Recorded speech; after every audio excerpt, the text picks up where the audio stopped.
What's up, you guys? Welcome to today's video. Obviously, you can tell by the title that we do not have good news for you guys today. So a few of you have reached out to me and have told me that you guys have seen this news article. Randy is back in jail. He also relapsed. So I'm going to take you guys back a couple of weeks because we've known that this is a situation for a few weeks, but I didn't want to just jump. You knew before I knew. Yeah. I knew before you knew. I didn't want to jump on YouTube and tell you guys all of it until the situation had been resolved, if that makes sense. So I'll take you back a couple of weeks. Randy relapsed. It was about 3 weeks ago. Yeah. It was about 3 weeks ago, and he called me very upset. He's very honest, you know, to his credit. He's very honest and upfront about his mess ups. So he relapsed and he reached out to me. He was very upset, and he said he didn't know what to do. He felt like he let me down, he let Reese down, he let you guys down, who have been so supportive and encouraging to him. And he just asked me for advice, and I said, tell them, be honest. If you want to do YouTube, I think it's important that you're transparent and honest. And he said, I will, I'll definitely do that. It's good advice. So then the very next day, he had to go to parole. He was honest with parole, and parole put him on a very intense treatment program. And at that point, he could have dug his heels in, done everything he had to do. Now, I don't want to make excuses for him, but I just want to tell you guys what that looked like for him. He lives in Sydney, New York. This drug treatment plan that parole had him on had him going to Hampton, to Delhi, to Walton every single day. And parole was in deposit. And for those of you that don't know, because obviously no one knows these places, no one goes there to like visit, they're 45 minutes away from where he lives. He has no car, he has no money, now he has to juggle around his work schedule, and he was very stressed out and overwhelmed. I think it's important when you talk about all those things because kind of like I'll use for an example my experience with drug court. Yeah. There are a lot of extra demands and, you know, I guess we'll say policies or, you know, because of the circumstances you've put yourself in, you have to adhere to all these guidelines to continue to enjoy your freedom. But sometimes in this situation, I've heard you describe this back in your hometown too, and I'm sure people probably deal with it a little bit to a degree where I'm from, although all these things are a little more centrally located, and there's probably, I think there's actual transportation. They do have a bus system, so I remember people using that too. In Arkansas. In Arkansas, yeah. Yeah, they don't have that. You know, where you're at, there's a difference between setting expectations to a level at which it requires somebody to prove that they want to earn their freedom, and then there's a level past that where you're almost setting the expectations so high that you're setting somebody up for failure. And I think that you, to a degree, somebody will try to meet those, but you get kind of the law of diminishing returns. It's not sustainable, you know what I mean? So it would be like asking me to try out for, you know, an NFL squad. I could probably make it through a couple practices, but on the long term, we know I'm not going to make it, you know what I mean? So I think that's kind of what they did to him. So Randy had a lot going for him very early on. He got a job, he got a place, and he had met some challenges the right way. He had responded to challenges and obstacles the appropriate way. And he was very optimistic, as were we, that he was going to be able to stay sober and work this job and do all the things that parole required of him.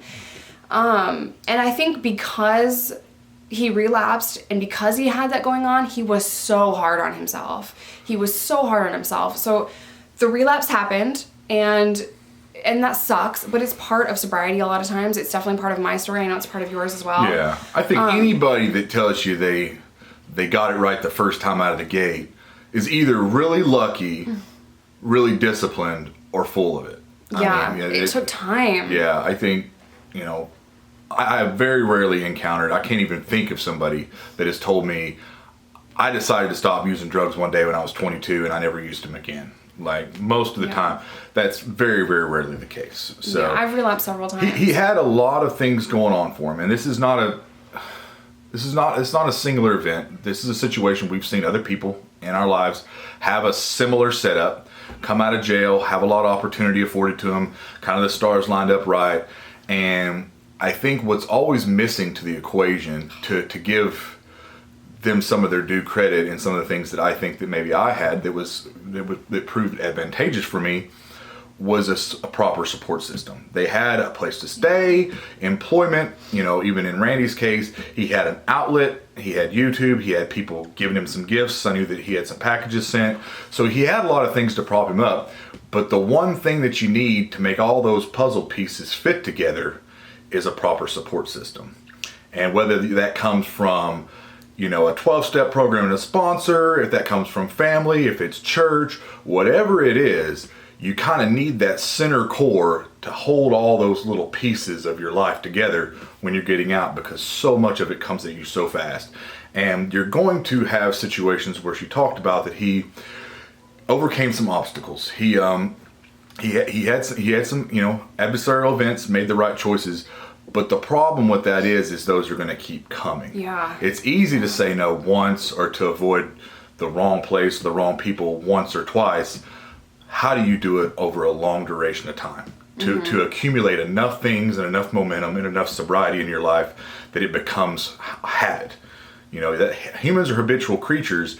You're not going to develop that right away. You're going to come up against some roadblocks, and there's a lot of roadblocks early on. Oh yeah. They're few and far between for us now, but it's been years. Correct. Absolutely. That's why a lot of times you get people like you and I always talk about, one of those people that are, that would come into the groups or the meetings, or they get very boisterous about their 3 or 4 months sober. Which is great. It's great, and you want to celebrate that, but at the same time you want to tell them, come talk to me when you get that first year. I think that first year for me is that threshold in my mind that it's like, I can remember where some clarity came in, I had a better understanding, and by no means was I a life coach expert, but for sure. I mean, usually I don't want to hear, your advice about all your life clarity 90 days in, 120 days in. Let's just share little pieces. Let's celebrate that. And not to take anything away from someone that has 90 days and, it's sober, good. But you keep taking it one day at a time, 1 week at a time, 1 month at a time, but it takes about that first year to build up enough momentum to create the good habits that you need to sustain a functional life. I do want to talk a little bit about Randy's PTSD. So he had a studio apartment, and it just happened to be in the same building as someone using meth. That was really difficult for him, and I'm going somewhere with this. So he hates to be alone. He spent a lot of time in prison, and he would get very anxious when no one was around. He's just by himself with his thoughts, and I'm not making excuses. I just want you guys to understand what it looked like for him. So he'd just go outside to smoke a cigarette, and everyone would be up 2, 3, 4 o'clock in the morning. They're loud, they're making noise, and it was just there. People, places, and things is so important, and when you're just surrounded by it, that's another thing that was a huge disadvantage for him. Parole would not allow him to transfer different counties. It's they're saying it's for people that don't go to 12 steps or involved in programs. We take a lot of little quibbed or coined sayings that they always tell you that if you stay in hang out in the barbershop long enough, you're going to get a haircut. Yeah. And it's geographical reference. It's what it really is. And so that was definitely probably something that he had against him. Mm-hmm. Now, not to say to make excuses for him. Absolutely, could he made the right decision every time? He could have chose. That's the one thing that you can never take away from somebody is them being accountable for their own successes and failures. Could you have made the right choice every time? Absolutely. Nobody held a gun to his head and said, smoke this pipe. It didn't happen. Right.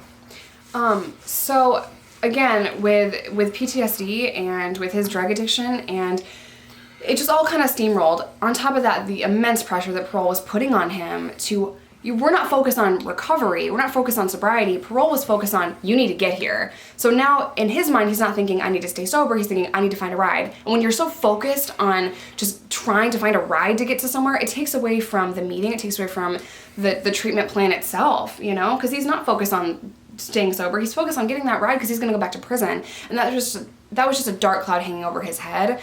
So I'm going to talk to you guys a little bit about why he's back in jail. He was very honest with parole up front and said, I relapsed. When you go to parole, they drug test you, and they ask you straight up, are you going to fail this drug test? And he said, yes, I'm going to fail the drug test. I need help. And parole said, okay, here's the treatment plan. Every single day meeting in a different town. He left parole feeling very anxious, feeling very overwhelmed, but for a little bit he did do that. Mm-hmm. He was able to find rides. And then I kind of want to touch on something you said real quick. Go ahead. So everybody understands where you're going with this, and something that popped out at the beginning. that you always try to highlight Randy's honesty. And that's important. And I never want to, and I know that we talk about that a lot in personal successes, business, people being self-aware and being very honest with themselves about who they are, what their habits are, what their strengths or weaknesses are. And that's great, but it is all for naught if it can't be worked in tandem with somebody that learns how to self-manage. You understand what I'm saying? Mm-hmm. You can be very, very honest with yourself and the people around you about the dirtbag that you are, but if you can't self-manage those poor habits and those poor choices, and it's destructive. It doesn't matter. Who cares how honest you are if you can't self-manage that behavior and make continuous improvements in your life? It's all for naught. You know what I mean? Being self-aware and being honest is super important, but you also have to be able to self-manage and make those corrections, pivot when you need to. That's fair. So after a while, it just got too much for him, and he decided, I'm going on the run. So I kind of want to talk to you guys about what led to his arrest. So he did go to parole. He was doing a treatment plan for a little while, and then just decided it was too much for him, and he couldn't do it. He felt overwhelmed. He felt anxious. Again, I'm not making excuses. I just want to lay this out for you guys so that you guys understand.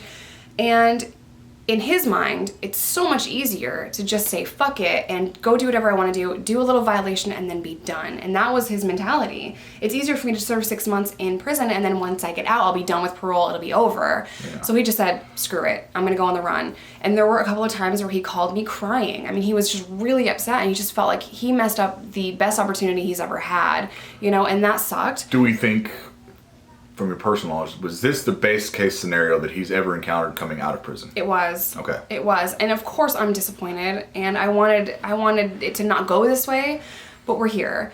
So he called, several times, really upset, crying, and I haven't heard that side of him, hardly ever, He even called and asked for Reese's opinion because he was high and he didn't know what to do, and that was just a moment that was really tough for me to hear.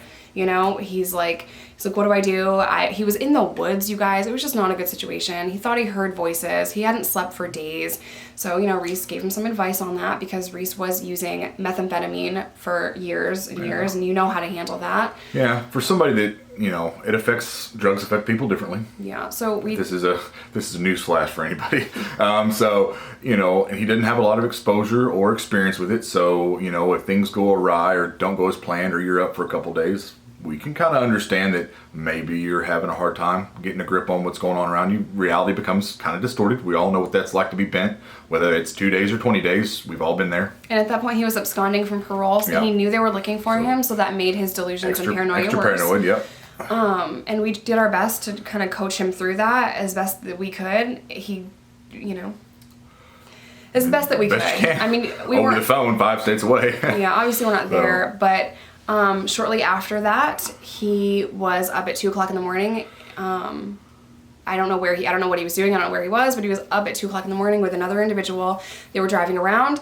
A cop hit the lights and tried to pull him over, and he ran from them. And this again that's not what Randy does. Usually he's like, all right, you got me. You know what I mean? He's never done this before. But he ran from them. He crashed the car, and now the charge is reckless driving or reckless endangerment, fleeing. So now he's looking at other... accumulated a few little extra charges. Parole might wrap that up into a violation. They might not. It just depends, So that's where we're at. I do want to let you all know that I did film a video with Randy when I was in New York. It's about him dating me, which was I was a drug dealer. It's a very good video, but I've been waiting to post that because I wanted to be honest and transparent with you guys first. So before I release that video, I want you all to know what's going on with him. I will ask him if he does decide to call us from jail, if he does want to hear from you guys or does want letters and whatever. I know a lot of you are so supportive and encouraging and amazing, and I can't thank you enough for that. It sucks that we're here, but this is where we are, We'll regroup next year, and I'll keep you guys posted along the way. Is there anything that you want to add? No. Other than the fact that however unfortunate or disappointing it may be to you, to your viewers, or the people that lended support, everybody has to know that this just happens. It happens to him, it happened to me, it happened to you, it happens to most people that are drug addicts that are trying to get it together. It happens to most people that come out of prison that are trying to reshape and reform and reintegrate their life with the society around them. It all goes back to, I think, what I started the video with. Having a good support system wherever you can find it is critical. It is everything. It's having that good support system, those good people, whether it be one or two people. If you can rely on that, it will help you put all those other pieces together. You cannot do it alone. You cannot do it alone, no matter how strong you are, no matter all the opportunities you have at your fingertips. You've got to have that singular event, of what's going on that keeps you drawn back, that core of people, that core of support system that draws you back into focus and what you're trying to accomplish. Without that, failure is almost an eventuality, for sure. All right, you guys, I'm sorry to have to tell you guys this, but I believe it's important to be open and transparent and honest about failures, even if it was us, even if we relapsed. I would want to be honest with you and share that with you guys, because someone somewhere can relate to that and it will help someone. So even if we relapsed, Suffered a setback. So yeah, even if we suffered a setback, that's something that I would want to be open and transparent and honest with you guys about, because it could potentially help someone, and I just feel like it's good to share. It's therapeutic to share that as well. So It's part of the journey. You fall so you can learn to get back up again. it's true. All right, you guys. Again, I'm going to post the video that I pre-filmed with Randy a few weeks ago. I'll post that in a couple of days. I want everyone to get a chance to watch this video and kind of understand where we're at now. But yeah, stay safe, stay sober, do not break the law, and I'll see y'all in my next one. Bye, you guys.